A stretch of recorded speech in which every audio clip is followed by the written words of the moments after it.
นะป๊าป๊าหนูกินเลยนะหมูมันหนูกินเลยนะ กินไม่อิ่มเลยค่ะ เร็วๆลูกเดี๋ยวจะไปแล้วกินให้กินก่อนเดี๋ยวไปได้รถได้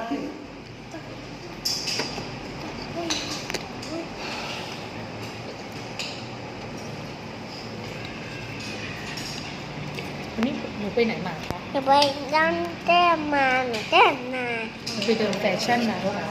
เมื่อหนูไม่ได้เป็นเราเองได้หนูเต้นมา หนูเต้นเหรอคะ ห หนูเต้นอะไรคะ นูเต้นมา เอาน้ำซุปอีกไหมคะ ไม่หลับเอางั้นดูอีก น้ำซุปอีกได้ป่ะคะ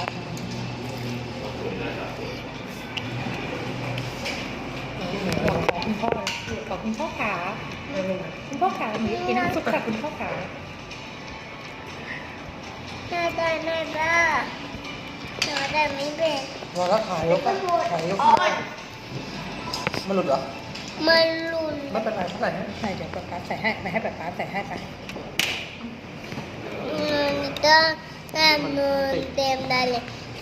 ได้เลยได้หนูกันติอร่อยจนเลยดำโดนแม่เดินเดี๋ยวมาโดนต้อง บ่นอะไรอ่ะ แต่เราจะใช้แต่เราจะได้นอนเต็มได้เลยให้งานหนูกันดีเลยจน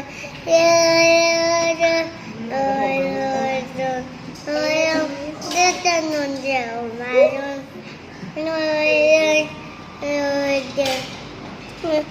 จะนอนเดี๋ยว